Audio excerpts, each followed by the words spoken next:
Not one, but three top 10 ranked matchups set for Labor Day weekend as week one is here. Well, if you didn't have enough barbecue to do already, there should be a lot of barbecue on the field this weekend. It starts with top ranked Texas and number three Ohio State on Saturday in rematch of the Cotton Bowl from this past year, featuring two new quarterbacks in Arch Manning and Julian Sayin. If that's not enough for you, well, number four Clemson then hosts number nine LSU at 7:30 on Saturday as two of the 14 winningest teams in FBS history battle in South Carolina. And then to top it all off on Sunday, number six Notre Dame as it looks out for its first national championship under Marcus Freeman this season, goes down to South Florida to take on the number 10 ranked Miami Hurricanes. What's going on, everybody? Wyatt Kopelman back with Owen Kasanovich, bringing you another episode, the fifth of Broadway to Broadway. Owen, it seems like the matchups that we got Labor Day weekend this time compared to last weekend with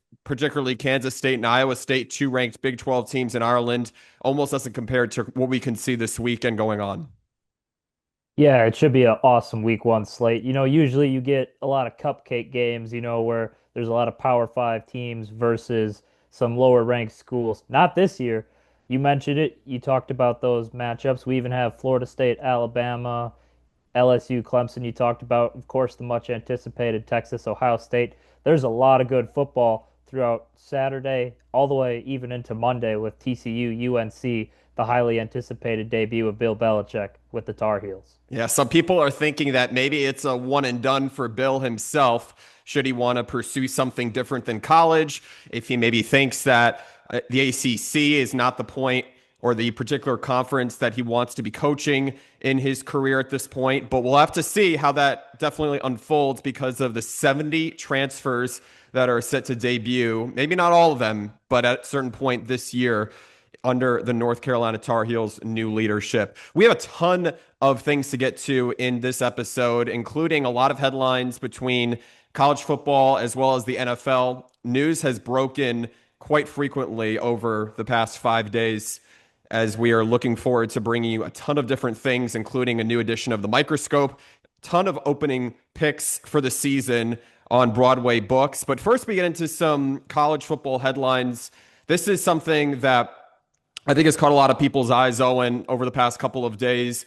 It was confirmed on the SEC coaches teleconference today by Eli Drinkwitz, the head coach of Missouri, that Penn State transfer Bo Pribula and Sam Horn are actually splitting series. Pribula, the Penn State transfer, is getting the start in Missouri's game against Central Arkansas here in week one. And then the second half belongs to third year Sam Horn. So we have to think about how this will look going into week one. Of course, the competition for QBs and who starts has bled into the season.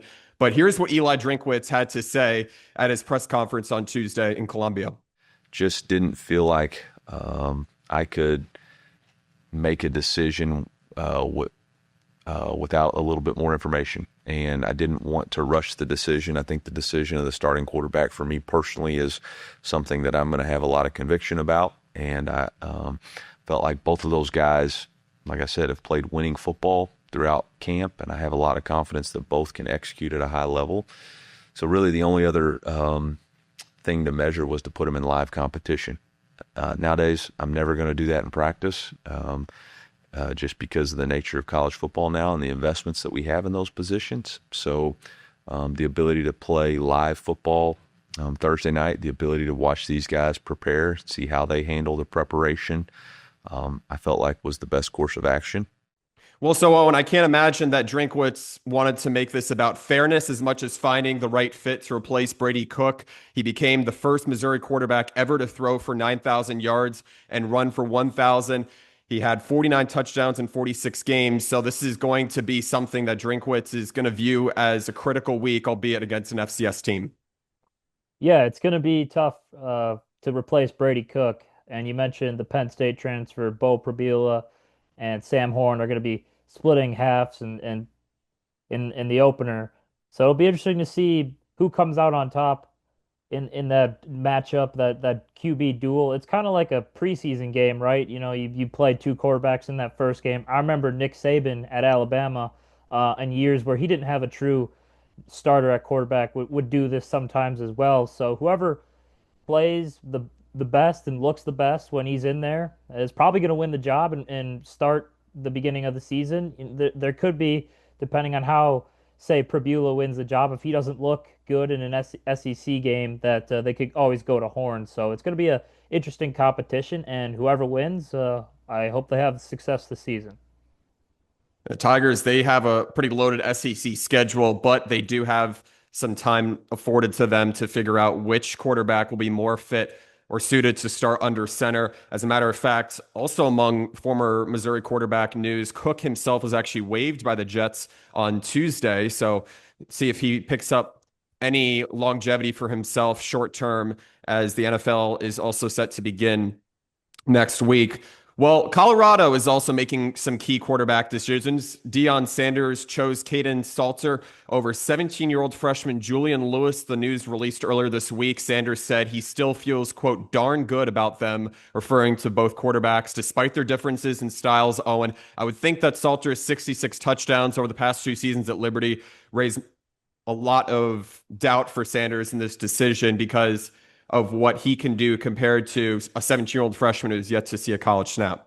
Yeah, I think this is the right move for sure. You mentioned it, all that success at Liberty the past 3 seasons for Salter. He's a dual threat quarterback, and the coaches, Pat Shermer and volunteer assistant coach Byron Leftwich, they kind of met with Dion and they said that this guy's ready to go, and he looks like the part for Colorado, replacing Shedeur Sanders, who obviously is QB3 in the NFL for the Browns. So if Colorado wants to get off to a hot start, I think they can do it with Salter. Just the experience alone, I think, was the reason that Dion feels good about this quarterback. And you don't just bring in a guy like Caden Salter to sit behind a freshman. I think Dion even mentioned that he would like to see Juju Lewis on the field at some point. But again, he's 17 years old. He's going to be in college for the next 3 years. He can kind of learn to start the year before you just throw him into the fire. So I definitely think that was the right decision to go with the veteran.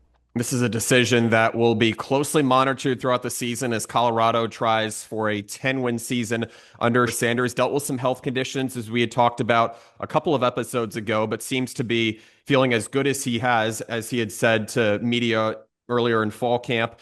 But going back to Salter, a proven quarterback has a chance to dominate on the biggest stage in his career. Owen, this isn't, of course, Liberty and what he's used to seeing over in Lynchburg. He's, of course, been on some big stages, having led the team to a 13-1 year last season that ended in the Fiesta Bowl against Oregon, but now is going to be tested in much different ways. Yeah, obviously a step up in competition as far as conferences, going to the Big 12, which is a very competitive conference. But I think he's capable of putting together a solid season for the Buffs. We'll have to see. They got a big game at home Friday night against Georgia Tech, so it'll be interesting to see how the new era without Shedeur kicks off for Dion and company there. It'll be interesting to see how the new era without Shedeur kicks off for Dion and company there. A new era kicks off in Boulder, and a new sense of confidence has also kicked off in the nation's capital. The McLaren Madness actually has seemed to be over with for the Washington Commanders, as Terry McLaurin has gotten a 3-year, $44 million fully guaranteed deal that includes $30 million signing bonus, including reachable incentives related to his individual stats in Pro Bowl games. But what seemed to have been the biggest obstacle for the Commanders' front office, Owen, was to get a more of a team-friendly deal that still gives their quarterback, rather the top receiver, some benchmarks to hit. Yeah, Terry McLaurin, he's done a lot with kind of mid quarterback play, if you will. He's been a 1,000-yard receiver multiple times in this league. 82 catches, 1,000 yards last year, roughly for 13 touchdowns. So he's always been a consistent force for this Commanders offense, and really, you could argue some at times throughout his career, their only threat on offense, and it doesn't matter who they have at quarterback. He's consistently put together great numbers, and for him to get his well-deserved contract extension, good for McLaurin and Jaden Daniels and company, ready for him in year 2, and we'll see what the Commanders can do, reaching the conference championship game in the NFC last year. So a lot of expectations for the Commanders there. It gives him a clear head as Daniels' top target last season, and also right on the heels of the Brian Robinson news, did not end up finding more longevity with the Commanders out of camp. So it's going to be interesting to see how much Daniels will look to not only McLaurin, but the receiver room. Of course, Washington still has Austin Eckler in the backfield, and they're going to be maybe one of the most balanced offenses in the NFC East, if not for the division. We'll also look at another quick headline here, Owen, because more developing news out of the NFC West all the while. Matthew Stafford may be 37 years old, but the disc injury in his back that held him out of practice over the past couple of weeks has now gotten him back on track, no pun intended. Sean McVay said to reporters on Monday that Stafford should be set for week one. The Rams definitely need him in order to lead this offense. We had seen Stetson Bennett leading snaps in practice, taking series, but now that there's Stafford back, it's going to clear his mind, not only for him, but also for his coach and Sean McVay. Yeah, with Matthew Stafford healthy, excuse me, this team is a legit Super Bowl contender. Without Matthew Stafford, there may be a 7 seed in the playoffs at best with just the young quarterbacks that they have behind Stafford. And with Puka Nacua and Devontae Adams on this squad, with a healthy Matthew Stafford, legit Super Bowl contender. I mean, Stafford, 20 touchdowns to 8 interceptions last year. So with a healthy Matthew Stafford, I expect once the NFL season kicks off here in 9 days that the Rams will be in the mix for a potential Super Bowl appearance. Funny to think that the Seahawks may be the biggest team in that division, Owen, to stand in their way, especially because they have Leonard Williams as one of the top players on that defense. And that could be a very disruptive couple of games for the Rams this year.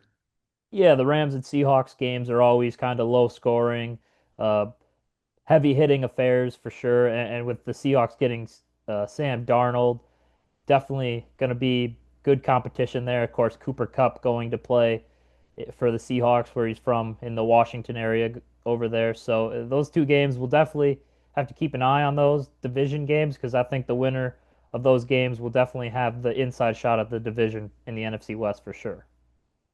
We told you we had about a half dozen headlines to get to. They're still churning out here. Shedeur Sanders is officially third in the Browns pecking order. The news announced on Tuesday as Kevin Stefanski said that Dylan Gabriel would back up Joe Flacco in Flacco's first season in Cleveland. And Owen, I think that this is probably the right decision to make, albeit Flacco's 40 years old now. It feels like it was 3 decades ago when he was starting at Delaware and then, of course, went on to play for Indianapolis. So how do you consider this news that Gabriel, albeit he's dealt with a hamstring injury in training camp, can now be that official backup? I think the depth chart positions make sense for Kevin Stefanski, putting Gabriel at that number 2 quarterback position. I think he had the stronger preseason, albeit both Gabriel and Sanders missed 1 game this preseason with some injuries. I think Gabriel just had, they drafted him earlier in the draft than they did Sanders. They took Sanders in the later rounds, and I just think Shedeur has some things he's got to learn in the NFL, and not bagging on him. I think if he can learn how to be a good NFL quarterback, he definitely might have a chance. I feel like both Gabriel and Sanders might actually start for the Browns at some point this season, but Shedeur's just got to work on drifting in the pocket, not taking sacks, big sacks for loss there. And if the Browns can kind of work with him and get him into a good NFL ready quarterback, I think Shedeur has a chance to play in this league. I just think the Browns taking Gabriel a couple rounds earlier, I think they feel like he has more potential upside as far as right now. But for Shedeur, it's all about the future and can he learn and can he grow over his NFL career. And seemingly proving his confidence and poise in the pocket besides what his actual QB numbers reflect on his behalf going into the regular season. Shedeur will be sure that he can at least stay in Cleveland as the Browns look for a turnaround season this year under Flacco and Gabriel as the backup. Micah Parsons, well, it seems like he has made anything but progress with the Cowboys as the two sides are still locked in a stalemate as it relates to Parsons' contract negotiations. His availability to start week 1 at Philadelphia, Owen, still in limbo. Well, those contract agreements have yet to make a lot of movement. According to Brian Schottenheimer, he and Parsons actually talked for about an hour regarding issues with the team besides what Parsons exhibited in his behavior, laying on the training table briefly in what was later cleared up by a Dallas sports anchor after the Cowboys game against the Falcons to close out the preseason. Schottenheimer called it a very good conversation between the two. He said he will have a ramp-up plan for the all-pro defensive end following the attention he drew from that situation in game. So I'd think that maybe because of this conversation, it won't take care of the negotiation, obviously, but it can at least put things in the right direction between the two sides. Yeah, obviously Parsons on the last year of that rookie deal. He's making the most this year as yet that he has had as far as his last, seasons in the NFL. So he's making the most on his contract this year, his rookie contract. So I don't think you want to sit out and miss games because he'd get fined a lot of money. I feel like this all comes down to Jerry Jones, though, because you can't make the statements you've made and expect a guy to be okay with it. I think that kind of really upset Parsons. And I think, if I don't know if they're anywhere close to getting a deal done. I don't expect Jerry Jones to trade Parsons. There's been a lot of rumors swirling in the past couple days. Maybe the Green Bay Packers have an offer for him on the table as far as multiple first round picks, a third, a fourth, and maybe a player like Rashawn Gary in that deal as well that the Packers would pay Parsons the 45 million that he wants over the 5 years to make him the highest paid player. But I'm not gonna say Micah Parsons is to blame for laying on the training table or all that. I feel like it's really as simple as, can the Cowboys get a deal done before the season starts? I don't know if they can. Like, we know Jerry Jones is stubborn, and I don't think he's budging. I think hopefully, obviously Jerry wants to figure it out. He wants to get this done. But now you got Micah Parsons saying, I have a tight back, and I don't know if he'll play that week one game against the Eagles when they raise their banner for that Super Bowl trophy. Hard to say whether that tight back can actually sign the contract. Last time I checked, Owen, I don't think a tight back got in the way of many all-pro players, regardless of their side of the ball, can actually sign a contract and how that impacts their futures with a certain team. But I'd think that there is still a lot to be discussed on Parsons' future in Dallas and the factors that have to compensate for him going elsewhere to, say, a Green Bay, which was actually reported by a source within the NFL world to actually pursue him in free agency. Yeah, I mean, I think it's a lot to ask of the Packers as far as an organization to make this move. They signed Reggie White when he was a free agent. He was very ad. He's one of the advocates for free agency when it first opened up, back when he was playing in So now we have free agency, obviously, but yeah, if Micah, finishes out his contract and becomes a free agent, which I think would be shocking. I feel like there's no way you let a guy like Micah Parsons become a free agent with just the talent. Because from the same side, if you're the Packers, do you do this deal because do you feel like the Packers are a successful team? They usually don't pick until the 20s in the first round, and there's probably not a player of Micah Parsons' talent at that pick. So do you go ahead and make this trade if Jerry Jones is willing to listen to offers or decide on it? So there again, a lot to kind of pack in here. I do think Micah Parsons probably, when it's all said and done, we know how these things work out when we look at the Trey Hendrickson deal, the Terry McLaurin contract. Uh, I think Micah Parsons probably will get his contract, and it'll probably be from the Dallas Cowboys. We just don't know when it will come, if that makes sense. And it likely won't mean that he's now playing 75 snaps in Dallas's week one matchup at Philadelphia against the reigning Super Bowl champion Eagles, but it could very well mean that Parsons has his third down snaps and he gets 2, 3 sacks in that game up at the link. And that would still be relatively impactful for the Cowboys if they're looking to pull off the upset. Well, we had begun talking a lot about teams in the Atlantic Coast Conference as well as the American Athletic Conference that have the legitimacy to compete for conference titles this season. In the ACC, Owen, Clemson and Miami seem to be the headliners for ones that can find themselves either winning an ACC championship, which would be the first for Miami, or for Clemson in back-to-back years as it knocked off SMU last season before going to the college football playoff. They both seem to have the quarterbacks to lead game-winning drives this year, but which teams in the ACC do you think could be the biggest threats to these title contenders? So I wrote down three teams on my notes here. The first team I got is Georgia Tech. I think with Haynes King and Jamal Haynes back, I think this team is very talented. We saw what they did to start the year last year in Ireland against Florida State, kind of got Florida State's rocky season last year off to its start there. And I feel like they play Clemson week 3 at home, so that's something. If they can give Clemson a fight. We talked about it when we came on, when we related to Caden Salter being the starting quarterback for Colorado. They open with Colorado this year on the road, and I feel like they have a favorable ACC schedule. So I would not be surprised if they're one of the teams that meets Clemson in the ACC championship. And My something to consider about Clemson, Owen, is how much time of possession has been a staple under Dabo Swinney. So whichever team ends up playing Clemson perhaps twice, if not for Charlotte, but also the regular season, whether it's a Georgia Tech, that's going to be something that's going to be a real key to win the game there.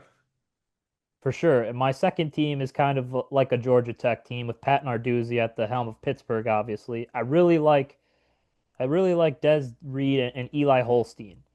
They play Notre Dame, Georgia Tech, and Miami. They got them on the schedule. Two of those three games are at home. They have to travel on the road against Georgia Tech. I feel like they're kind of a similar team like Georgia Tech, hard-nosed, running the ball. The one thing for me that I think could slow Pitt down is if Eli Holstein and Des Reed have to do too much, right? Because we kind of saw it last year. Des Reed was the bulk of their offense. If they can find some more playmakers, I think they have a good chance to potentially meet Clemson in the ACC championship game. Seems like Clemson may be challenged earlier on in the season as well, because right now for Dabo Swinney, he's worried about getting his team on the field as the winning Tigers team this weekend in Death Valley, albeit Clemson's on its home field. It's facing an LSU team that has a ton to prove still under Brian Kelly. Why don't we segue into Tulane and Navy, because those are teams that we had initially said that were also favorited to win the American Athletic Conference this year, albeit Army actually won last season. So you look at Tulane and Navy, they have their own set of talent under center. Caden Somoza, the Ball State transfer, goes for Tulane most likely, albeit the Green Wave really hustled in the transfer portal, Owen. They brought in a whole crop of quarterbacks out of the portal. And then Blake Horvath, pardon me, is back for his season at Navy. So besides these two quarterbacks, they have their own respective initiative to go into week 1 and win the games they should in non-conference play. But then Army also lost its quarterback, Ethan Washington, to knee injury earlier this week, as a matter of fact. So which two teams, or at least even maybe three teams, do you think could give Tulane, Navy, and Army some fits this year? Um, I think it's going to be Tulane and Navy's conference to win. I think it's the top two teams that compete in that conference. I think they're head and shoulders above anyone in that conference. I don't see anybody in that conference knocking off those teams. I mean, we know Navy and Tulane. I feel pretty confident that they're going to run through their American Conference schedules. The thing I like about Tulane too is that they play Northwestern, South Alabama, Duke, and Ole Miss in the non-conference. So they're playing some big non-conference games. I expect them to beat Northwestern, South Alabama, and Duke and Ole Miss could be close, but I expect them to beat Duke. Um, so I think Tulane will be the one representative, and then Navy. You mentioned Blake Horvath. They got to play at Notre Dame. Obviously, last year's matchup didn't go so well for them. But again, I think it's the same thing. I think they run through their American Conference schedule. I think they beat everybody in the non-conference except Notre Dame, and I just think these two teams will be the teams that are representing the American Conference championship game. This is a conference that seems to afford Navy a lot of favorable matchups every year. People are always wondering what makes the difference between Navy or even Army that turn in 10, 11 win seasons now, especially in the expanded college football playoff era, and other teams that are as deserving but have more talent to get into the college football playoff. And now it seems like the only remaining obstacle year over year is just knocking off Notre Dame in South Bend for a team like Navy or Army. Yeah, I think Navy and Army look forward to playing that Notre Dame game. Again, obviously it went south for Navy real quick. Kind of same thing for Army, and Notre Dame's just super talented. You know, I feel like the only way maybe Navy or Army could beat Notre Dame this year is they need a couple things to go their way, right? They need to get some turnovers, and they gotta control that clock, run that option offense, and now we've even seen both these coaches kind of implement some more interesting passes in their offensive system. So, but I feel like controlling the clock, having time of possession will be important for Navy in their game against Notre Dame. That option offense has to be efficient. It can ill afford to commit turnovers, as you mentioned, the importance of Navy and Army's defense forcing one or two turnovers against Marcus Freeman's Fighting Irish in order for things to not go south in South Bend. Well, this is one of our favorite segments of our show here on Broadway to Broadway. Broadway Books has gotten a lot of people thinking about which particular leads they could have on the lines this year. And particularly as we made our futures picks, we now dive into week one picks. Texas and Ohio State kick us off, Owen. Could Ohio State being -1.5 in Columbus already be a sign that this contest comes down to a field goal in this Cotton Bowl rematch?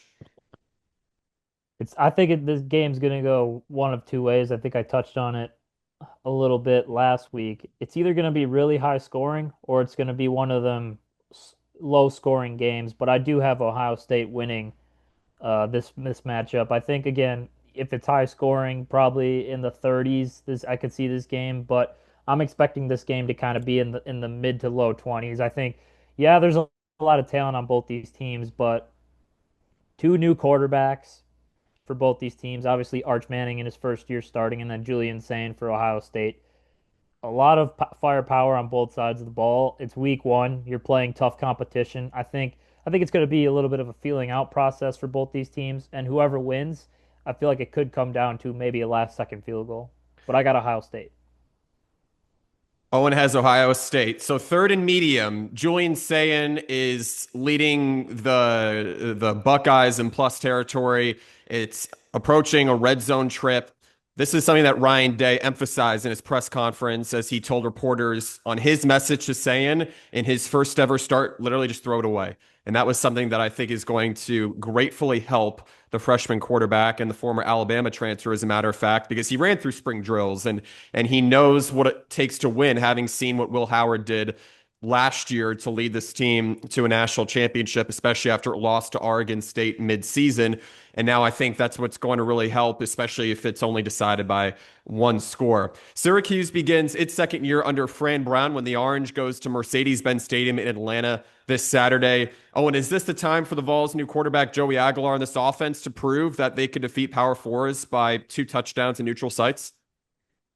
It's going to be interesting. A lot of new faces, a lot of turnover for Tennessee, losing some big pieces to their squad last year. But I think Joey Aguilar and company easily win by 2 touchdowns. I think they're the more talented team, and I know Syracuse is one of them hard-nosed teams, but I see Tennessee winning this game 34-17, 38-17. I see Tennessee covering a 2 touchdown spread for sure.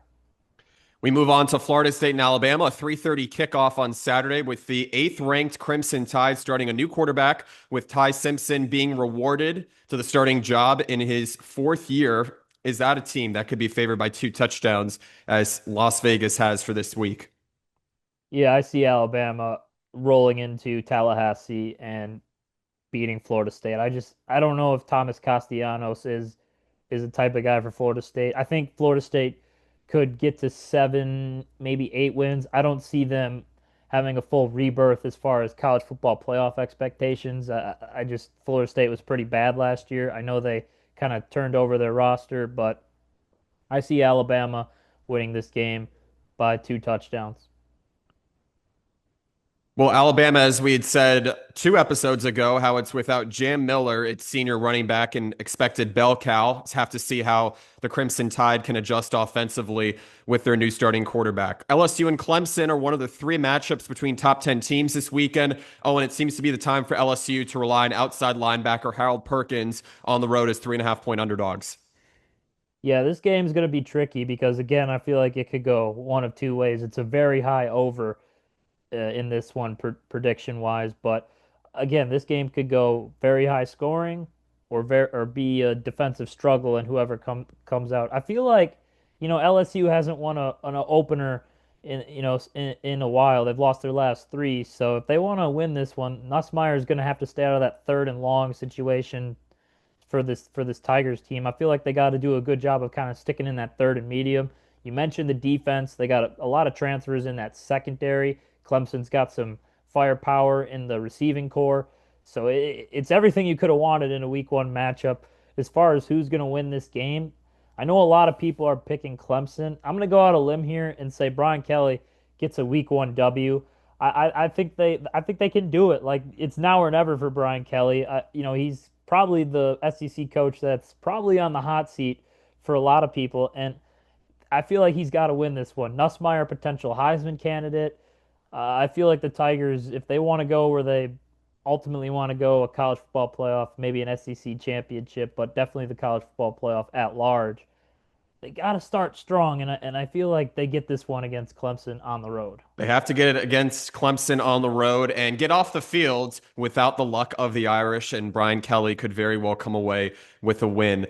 Gamecocks, they have Lenora Sellers coming off a strong second half for South Carolina last season. Owen, it takes on unranked Virginia Tech here in game one, a robust defense that was third in SEC in sacks, but it seems like South Carolina can't take the Hokies lightly as a 7.5 point favorite. No, and South Carolina's got a lot more to deal with in the SEC. They got one of the hardest schedules in the SEC. So Lenora Sellers, a lot of people view him as another Heisman guy. I do as well. I'm going to go with the South Carolina Gamecocks. I think they get off to a strong start. It could be close in the first half. The Hokies play tough. They play tough defense, but I think Beamer Ball, Shane Beamer, not his father, but I think Beamer Ball gets rolling for the Gamecocks in that second half, and I think they come away with a 7 to 10 point victory. Last matchup we bring you here on this first half of Broadway Books, as sixth-ranked Notre Dame has freshman CJ Carr starting week one against number 10 Miami down in South Florida. But the Hurricanes, they have their own challenges to overcome defensively, Owen, particularly with new defensive coordinator Corey Heatherman seemingly building cohesion between the secondary that drew a lot of question marks at the end of last season. Hurricanes are 2.5 point underdogs at home on Saturday. Well, I feel like with Corey Heatherman, this Miami defense can't be as bad as they were last year. I mean, it was that Syracuse game was terrible to watch at the end of the season. A lot of open runs and high scoring affair, and just they couldn't tackle anybody. So Corey Heatherman's got a lot of work. I believe in him to get it done, but I got to go with Notre Dame on the road. I just think I don't know if I trust Carson Beck. Like, he's had a lot of playmakers when he was at Georgia. I don't know if what we're gonna see from him at Miami. I really need to watch that first game against a team like Notre Dame to see if he could really put it together and have a bounce back season for the Canes. I think Jeremiah Love and Notre Dame will have, albeit with the freshman quarterback and CJ Carr, I think they get it done. I think it'll be close. I don't know if Notre Dame covers. It might only be a 1 point win, but I feel like the Irish get the W in South Florida. Might just come down to the final drive of the game for Miami as well, and that will be the ultimate test already. Not to say that it can't be overcome at a certain point if Carson Beck doesn't get it done. Last drive of the fourth quarter, Miami down by one score, effort to force overtime, if not win the game. But you remember how Carson Beck handled big stages last year, Owen, against Florida in Jacksonville. He struggled in the first half. There were certain games in the college football playoff, particularly because Georgia saw Notre Dame in the college football playoff, that this team in Miami has to do more than just trust Beck to engineer drives toward the end of games. Now we roll out the second half of Broadway Books and what we like to call a mini segment, the Owening line. Owen, we talked about some of the biggest lines to open and look at here week one. What are some of the biggest picks you have that you've been looking into earlier this week? So I'm going to start with the Pitt Panthers over 6.5 wins. I think they get to 7 wins. They got a pretty favorable schedule. It can be tough at time, couple tough games in there, excuse me, but I think they get to 7 wins. Some very good odds for that. And then I got a home underdog in the Baylor Bears taking on Auburn on Friday night. I think the Baylor Bears get it done. And then we talked about the Alabama-Florida State game a couple moments ago. I'm going to take the Crimson Tide in the first half to be up a touchdown. I really like this play. I think they get off to a strong start. And then Ohio State money line. a game like this with two really strong teams, good odds at -125. I'm going to trust the home team, albeit with the new quarterback, young quarterback. I think the home atmosphere helps Ohio State, and I think they're able to walk away with a close victory. And then we're going to have a little parlay action for you. We're going to go with Tennessee, Tulane, Notre Dame, and Georgia Tech all on the money line. So football from Friday all the way to Saturday night into Sunday night. So a little plus 371 odds. I really like this. I think all these teams should walk away victorious. That sounds like a very enticing group of picks, Owen. 1-2 last weekend, confident that you can build on that early success and hopefully only go to the stars from here. Well, our final segment for this afternoon consists of the Microscope. It's probably something that we'll continue doing down into the first few weeks of college football season. Oh, and for the Ole Miss Rebels, the stakes are high for another 10-win season under Lane Kiffin following a 10-3 campaign last year. He's added a ton of transfers, filling wide receiver room, front seven through the portal effectively, at least on paper through the eyes of many college football experts. 2 losses within 5-week stretch of playing ranked SEC teams this year. We talked about South Carolina and the schedule the Gamecocks have difficult. But Ole Miss could also ill afford to lose 2 in that stretch. Not to mention, it has a game with the number 15 ranked Gators the second to final week of the regular season. Yeah, obviously they lost that Florida matchup with Jackson Dart where he threw those costly interceptions. If they win that game, they're probably one of the last teams in that college football playoff a year ago. Lane Kiffin entering his 6th season. He's 44-18 overall, 25-16 in the SEC. Of course, that 11-win campaign in 2023. You touched on the tough schedule that they face. You know, they got to play LSU September 27th. They got to play at Georgia between the hedges at October 18th. Where they did win last year's game at home 28-10. Carson Beck kind of struggled in that matchup.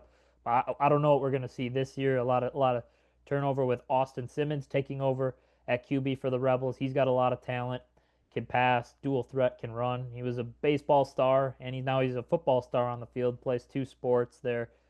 The Florida game. So there's a lot of potential for a potential college football playoff appearance this year. But again, they can't avoid that slip up toward the end of the season because I think this team is really talented. They just can't afford to what happened to them last year, where they lose a game that they probably should win in heartbreaking fashion, where they don't play well, and then here they are, a win away from a potential college football playoff spot. Can't have that happen again.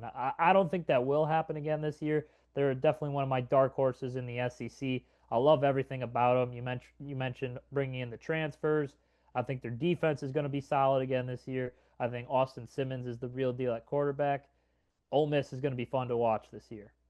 It's going to face some elite defenses like South Carolina's and many other juggernauts in the SEC. But that wraps everything up in abrupt fashion today, as we have been delighted to have you aboard on episode 5. Stick around for Second Down Sunday, the second edition of that coming this week. Happy Labor Day weekend, everybody. For Owen Kasanovich, Wyatt Kopelman saying so long on Broadway to Broadway.